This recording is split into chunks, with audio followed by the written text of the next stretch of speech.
नमस्कार दोस्तों, आप देख रहे हैं ऑडियो ज्ञान हिंदी। आज हम लेकर आए हैं महान कथाकार मुंशी प्रेमचंद की एक अत्यंत मार्मिक और विचारोत्तेजक कहानी, आदर्श विरोध। यह कहानी केवल एक पिता पुत्र के मतभेद की कथा नहीं है, बल्कि यह उस आंतरिक संघर्ष का चित्रण है जहां सत्ता, सम्मान और पद की चमक के सामने आदर्श, सत्य और आत्मसम्मान खड़े दिखाई देते हैं। जब सिद्धांत और स्वार्थ टकराते हैं, तब मनुष्य का असली चरित्र सामने आता है। क्या ऊंचा पद प्राप्त कर लेना ही सफलता है? क्या सम्मान की कीमत पर आत्मा की आवाज दबा देनी चाहिए? और जब अपने ही आदर्शों से विरोध हो जाए, तो परिणाम कितना भयानक हो सकता है? इन्हीं गहरे प्रश्नों को छूती है यह कहानी, आदर्श विरोध। तो आइए, बिना समय गवाए सुनते हैं यह प्रेरक और हृदयस्पर्शी कहानी। महाशय दयाकृष्ण मेहता के पांव जमीन पर न पड़ते थे। उनकी वह आकांक्षा पूरी हो गई थी जो उनके जीवन का मधुर स्वप्न था। उन्हें वह राज्याधिकार मिल गया था जो भारत निवासियों के लिए जीवन स्वर्ग है। वाइसराय ने उन्हें अपनी कार्यकारिणी सभा का मेंबर नियुक्त कर दिया था। मित्रगण उन्हें बधाइयां दे रहे थे। चारों ओर आनंदोत्सव मनाया जा रहा था।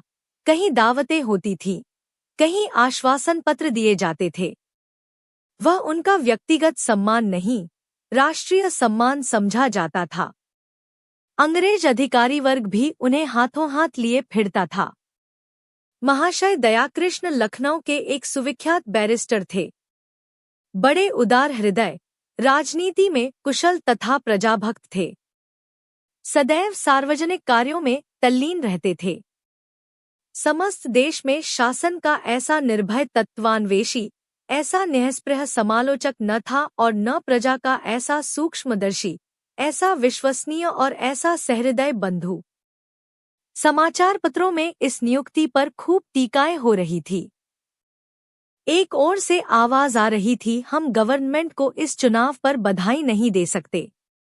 दूसरी ओर के लोग कहते थे यह सरकारी उदारता और प्रजाहित चिंता का सर्वोत्तम प्रमाण है। तीसरा दल भी था, जो दबी जबान से कहता था कि राष्ट्र का एक और स्तंभ गिर गया। संध्या का समय था। कैसर पार्क में लिबरल लोगों की ओर से महाशय मेहता को पार्टी दी गई। प्रांत भर के विशिष्ट पुरुष एकत्र थे।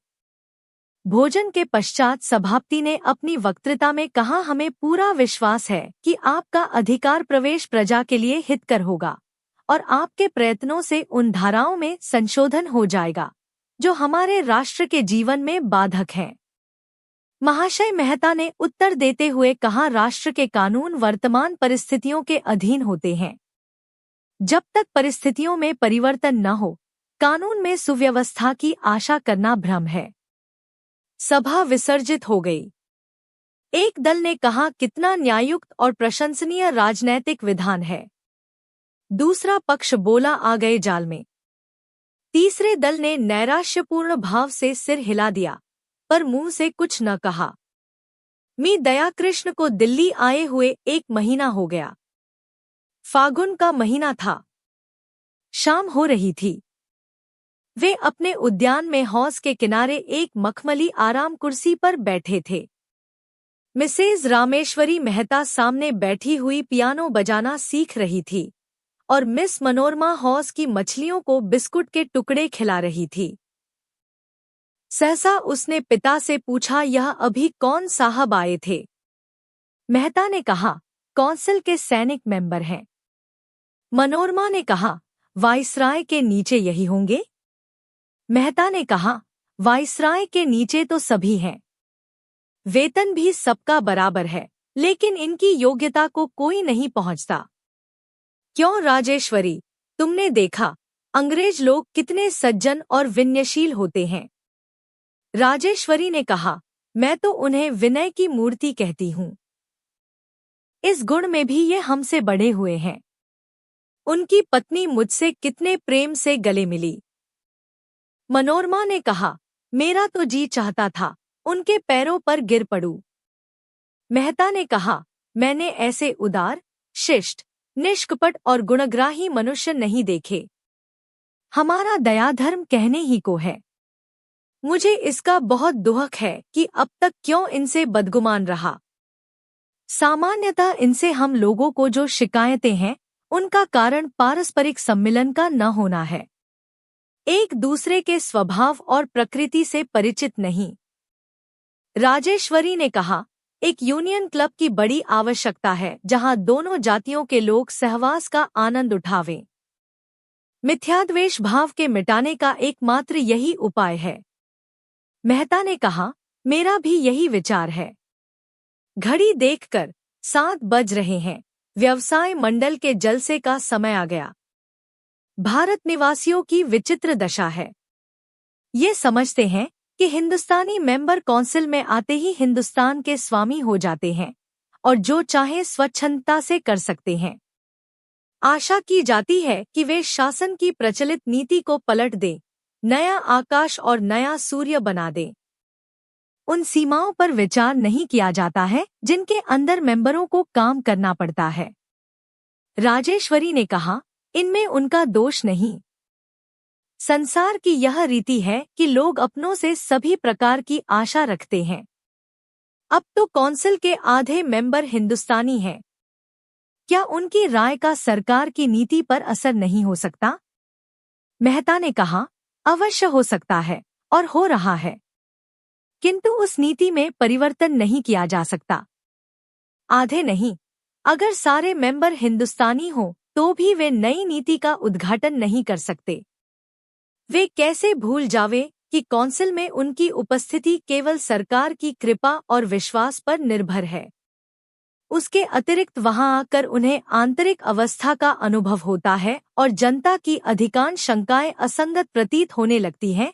पद के साथ उत्तरदायित्व का भारी बोझ भी सिर पर आ पड़ता है। किसी नई नीति की सृष्टि करते हुए उनके मन में यह चिंता उठनी स्वाभाविक है कि कहीं उसका फल आशा के विरुद्ध न हो। यहाँ वस्तुतः उनकी स्वाधीनता नष्ट हो जाती है। उन लोगों से मिलते हुए भी झिझकते हैं जो पहले इनके सहकारी थे, पर अब अपने उच्छृंखल विचारों के कारण सरकार की आंखों में खटक रहे हैं। अपनी वक्तृताओं में न्याय और सत्य की बातें करते हैं और सरकार की नीति को हानिकर समझते हुए भी उसका समर्थन करते हैं। जब इसके प्रतिकूल वे कुछ कर ही नहीं सकते, तो इसका विरोध करके अपमानित क्यों बने? इस अवस्था में यही सर्वोचित है कि शब्दाडंबर से काम लेकर अपनी रक्षा की जाए। और सबसे बड़ी बात यह है कि ऐसे सज्जन, उदार, नीतिज्ञ शुभचिंतकों के विरुद्ध कुछ कहना या करना मनुष्यत्व और सद्व्यवहार का गला घोटना है। यह लो, मोटर आ गई। चलो, व्यवसाय मंडल में लोग आ गए होंगे। ये लोग वहां पहुंचे तो करतल ध्वनि होने लगी। सभापति महोदय ने एड्रेस पढ़ा जिसका निष्कर्ष यह था कि सरकार को उन शिल्पकलाओं की रक्षा करनी चाहिए जो अन्य देशीय प्रतिद्वंद्विता के कारण मिटी जाती हैं। राष्ट्र की व्यावसायिक उन्नति के लिए नए नए कारखाने खोलने चाहिए और जब वे सफल हो जावें तो उन्हें व्यावसायिक संस्थाओं के हवाले कर देना चाहिए। उन कलाओं की आर्थिक सहायता करना भी उसका कर्तव्य है जो अभी शैशवावस्था में है, जिससे जनता का उत्साह बढ़े।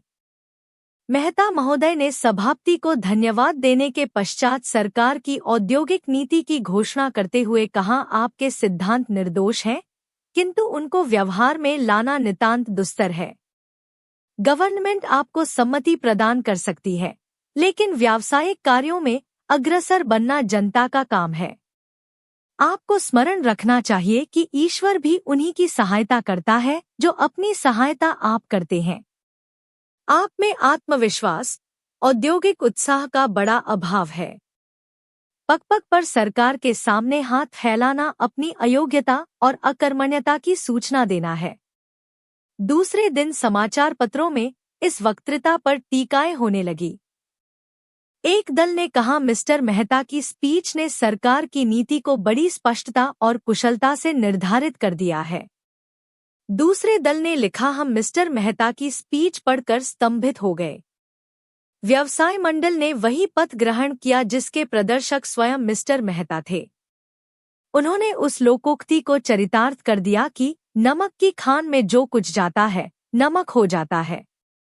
तीसरे दल ने लिखा, हम मेहता महोदय के इस सिद्धांत से पूर्ण सहमत है कि हमें पग-पग पर सरकार के सामने दीन भाव से हाथ न फैलाना चाहिए। यह वक्तृता उन लोगों की आंखें खोल देगी जो कहते हैं कि हमें योग्यतम पुरुषों को कौंसिल में भेजना चाहिए। व्यवसाय मंडल के सदस्यों पर दया आती है जो आत्मविश्वास का उपदेश ग्रहण करने के लिए कानपुर से दिल्ली गए थे। चैत का महीना था। शिमला आबाद हो चुका था। मेहता महाशय अपने पुस्तकालय में बैठे हुए पढ़ रहे थे कि राजेश्वरी ने आकर पूछा, ये कैसे पत्र हैं? मेहता ने कहा, यह आयव्यय का मसविदा है, आगामी सप्ताह में कौंसिल में पेश होगा। उनकी कई मदें ऐसी हैं जिन पर मुझे पहले भी शंका थी और अब भी है। अब समझ में नहीं आता कि इस पर अनुमति कैसे दूं। यहाँ देखो, 3 करोड़ रुपए उच्च कर्मचारियों की वेतन वृद्धि के लिए रखे गए हैं।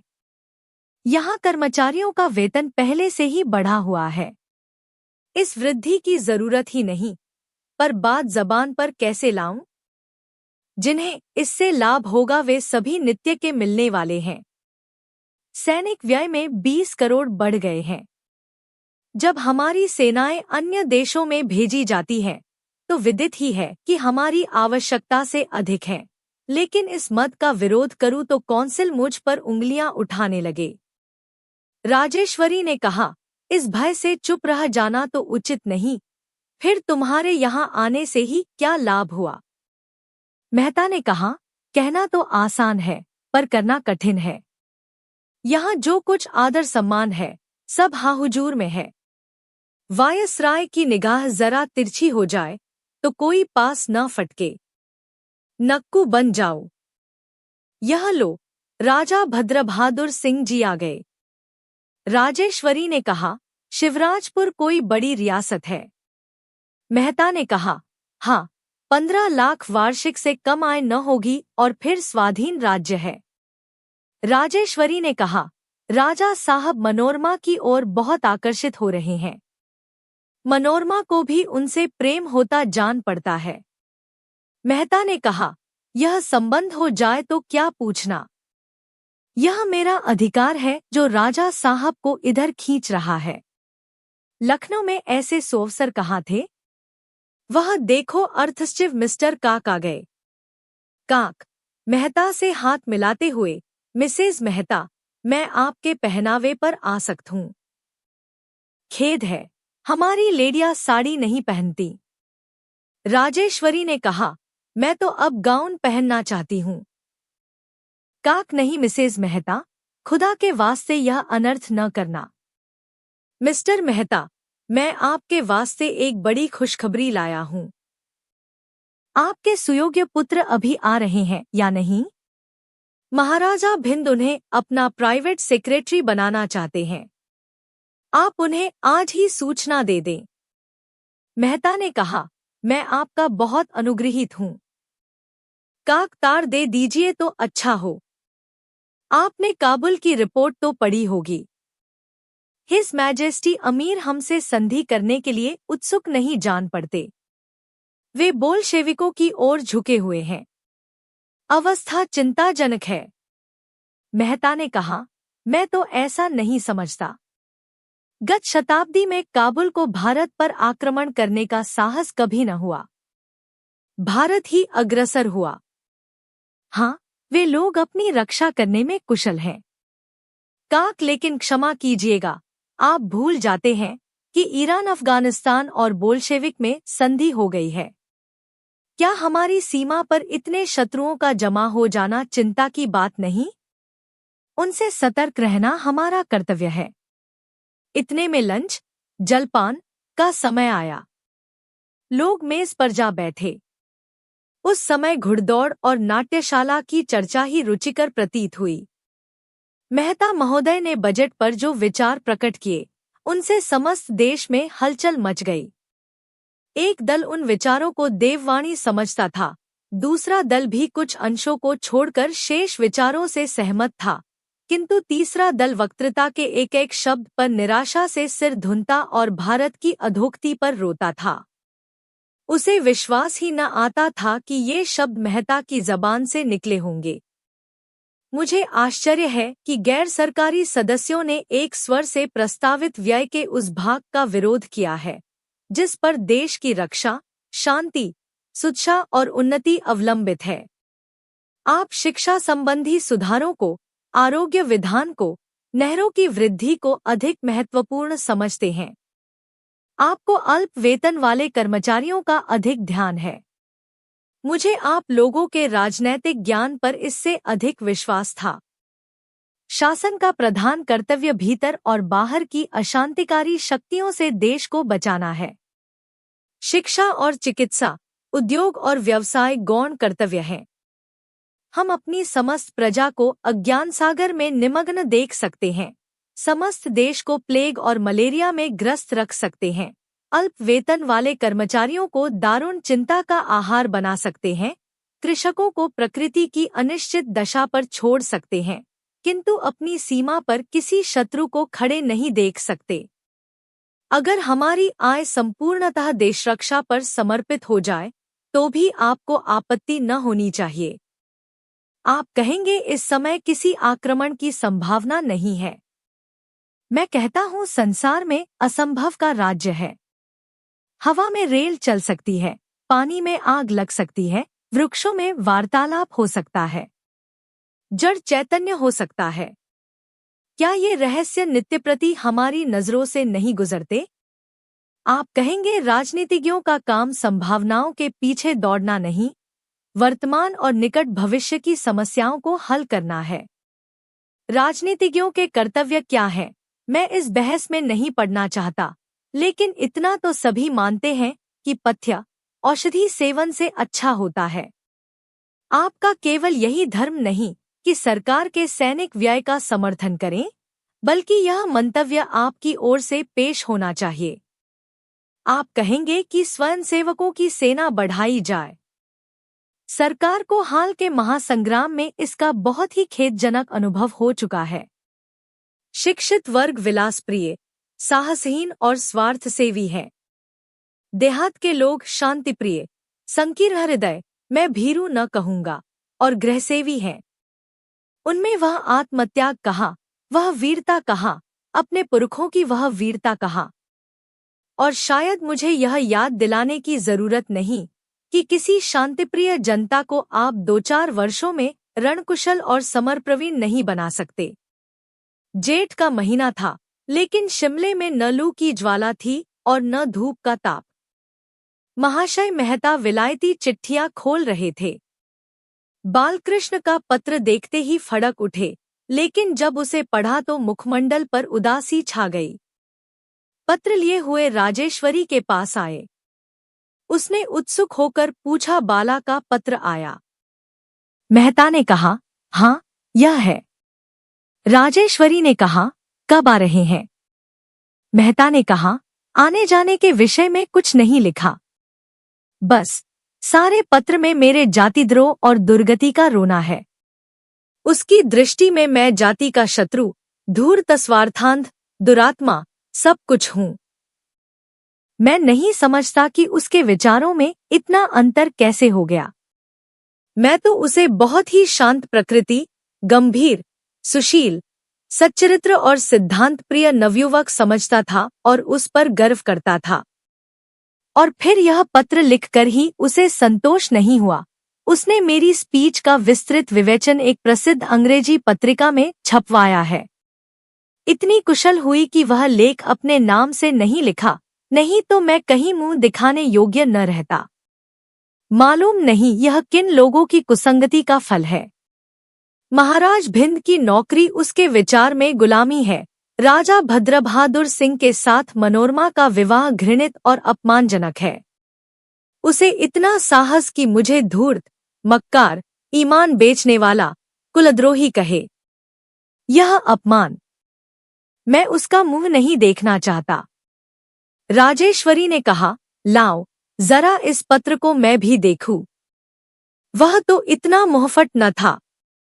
यह कहकर उसने पति के हाथ से पत्र लिया और 1 मिनट में आद्यांत पढ़कर बोली, यह सब कटु बातें कहाँ हैं? मुझे तो इसमें एक भी अपशब्द नहीं मिलता। मेहता ने कहा, भाव देखो, शब्दों पर न जाओ। राजेश्वरी ने कहा, जब तुम्हारे और उसके आदर्शों में विरोध है तो उसे तुम पर श्रद्धा क्यों कर हो सकती है? लेकिन मेहता महोदय जामे से बाहर हो रहे थे। राजेश्वरी की सहिष्णुतापूर्ण बातों से वे और जल उठे। दफ्तर में जाकर उसी क्रोध में पुत्र को पत्र लिखने लगे, जिसका एक एक शब्द छुरी और कटार से भी ज्यादा तीखा था। उपर्युक्त घटना के 2 सप्ताह पीछे मिस्टर मेहता ने विलायती डाक खोली तो बालकृष्ण का कोई पत्र न था। समझे मेरी चोटें काम कर गईं। आ गया सीधे रास्ते पर, तभी तो उत्तर देने का साहस नहीं हुआ। लंदन टाइम्स की चिट फाड़ी। इस पत्र को बड़े चाव से पढ़ा करते थे और तार की खबरें देखने लगे। सहसा उनके मुंह से एक आह निकली। पत्र हाथ से छूटकर गिर पड़ा।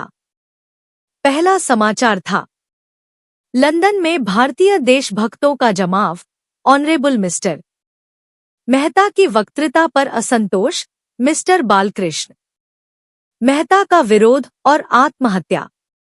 गत शनिवार को बैक्सटन हॉल में भारतीय युवकों और नेताओं की एक बड़ी सभा हुई। सभापति मिस्टर तालिबजा ने कहा, हमको बहुत खोजने पर भी कौंसिल के किसी अंग्रेज मेंबर की वक्तृता में ऐसे मर्मभेदी, ऐसे कठोर शब्द नहीं मिलते। हमने अब तक किसी राजनीतिज्ञ के मुख से ऐसे भ्रांतिकारक, ऐसे निरंकुश विचार नहीं सुने। इस वक्तृता ने सिद्ध कर दिया कि भारत के उद्धार का कोई उपाय है तो वह स्वराज्य है, जिसका आशय है मन और वचन की पूर्ण स्वाधीनता। क्रमागत उन्नति, एवोल्यूशन पर से यदि हमारा एतबार अब तक नहीं उठा था तो अब उठ गया। हमारा रोग असाध्य हो गया है। यह अब चूर्णों और अवलेहों से अच्छा नहीं हो सकता। उससे निवृत्त होने के लिए हमें कायाकल्प की आवश्यकता है।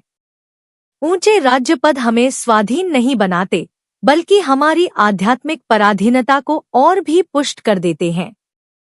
हमें विश्वास है कि ऑनरेबल मिस्टर मेहता ने जिन विचारों का प्रतिपादन किया है उन्हें वे अंतःकरण से मिथ्या समझते हैं, लेकिन सम्मान, लालसा, श्रेय, प्रेम और पदानुराग ने उन्हें अपनी आत्मा का गला घोंटने पर बाध्य कर दिया है। किसी ने उच्च स्वर से कहा, यह मिथ्या दोषारोपण है। लोगों ने विस्मित होकर देखा तो मिस्टर बालकृष्ण अपनी जगह पर खड़े थे। क्रोध से उनका शरीर कांप रहा था। वे बोलना चाहते थे, लेकिन लोगों ने उन्हें घेर लिया और उनकी निंदा और अपमान करने लगे।